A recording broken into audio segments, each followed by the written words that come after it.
Should you contribute to a Roth IRA, traditional IRA, or a 401k? In this video, I'm going to share with you everything you need to know about a Roth IRA, traditional IRA, and a 401k to help you decide which one you should contribute to. Your decision can impact how much retirement savings you can accumulate and how much taxes you will save. And I'll share this through 5 FAQs, and I will share a bonus tip at the end. First up, what exactly is an IRA? It stands for Individual Retirement Account. The keyword here is individual, meaning you have to set this up by yourself. You can do so through any reputable financial institution. Now, why would you want to open a Roth IRA or a traditional IRA?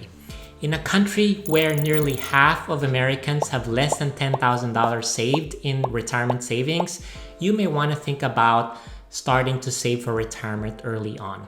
The other main benefit, it can lower your taxes. So let me know in the comment section if you want to have lower taxes.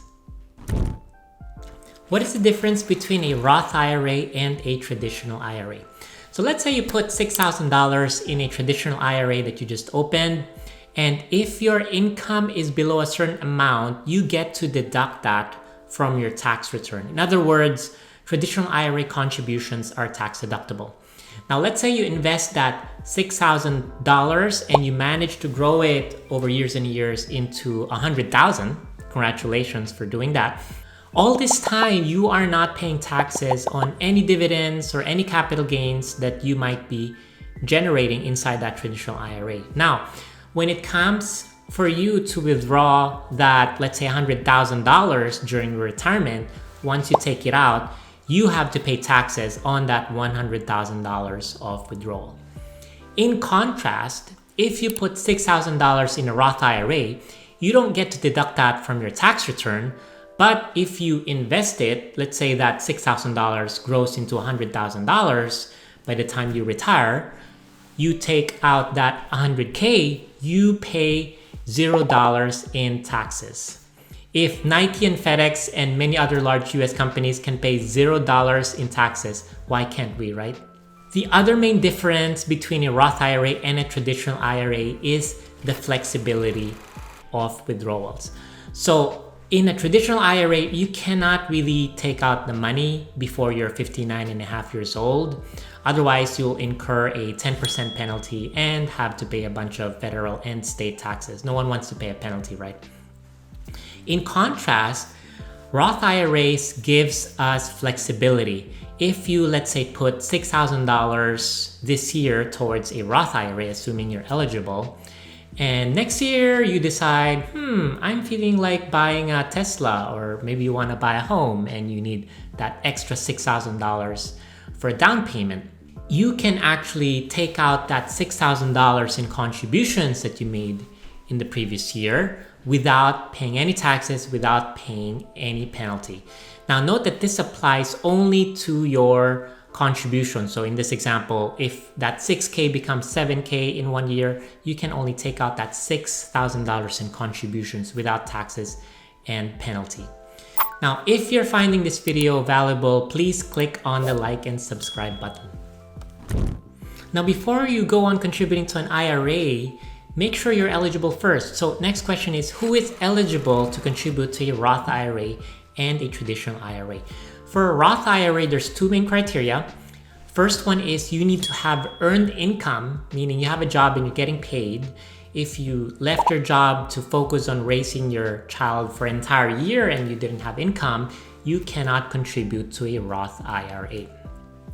The second criteria is your income needs to be below a certain amount. So make sure you do your research on what that income cap is for this year. Now, if you are eligible and planning to contribute to a Roth IRA, make sure you watch our video on the 3 common mistakes with Roth IRAs.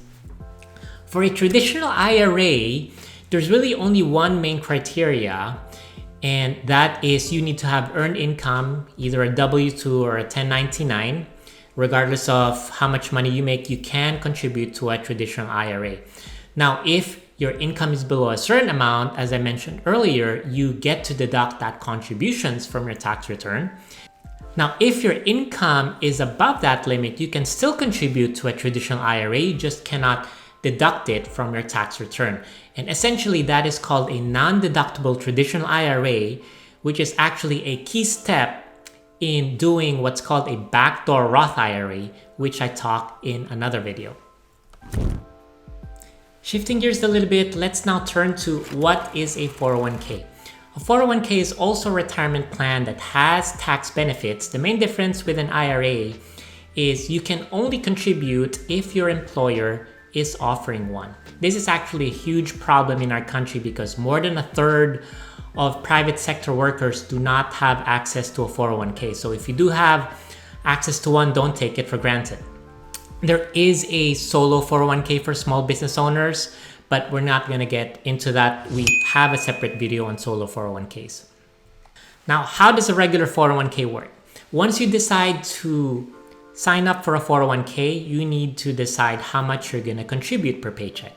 It can be 1% of your paycheck, 5%, 10%, 20%. It's really up to you. And once you do so, your employer is going to automatically deduct that money from your paycheck and deposit it to your own 401k account. And there is a limit on how much money you can actually put per year. The IRS sets that. And don't worry, if you did the math wrong for some reason, your employer will automatically stop the contributions for you once you hit the limit. Usually they'll do that. Now, the nice thing about a 401k is most employers will give you a match. What does that mean? It's free money. Your employer is giving you free money if you contribute to this 401k. So for example, you're putting in $100 per paycheck. Your employer might also be putting in $50 or $100 towards your 401k if you're doing it. So it's a really nice benefit to have. You can also invest that money that you're putting into your 401k in stocks or bonds. You have control over how it's invested. If you do not choose how it's invested, your employer will choose it for you. And it also has tax benefits depending on the type of 401k that you choose. It can either grow tax deferred or it can grow tax free. Last question, can you contribute to a 401k and IRA at the same time? The answer is yes, you can do so. They're two completely separate accounts. You can even decide to max out your 401k and max out your IRA if you're really motivated towards retiring early. For a bonus tip, if you really want to contribute to a Roth IRA to grow your money tax-free, but you're no longer eligible to do so because of your income, there's actually a legal tax loophole called a backdoor Roth IRA. Make sure to check out our video on that.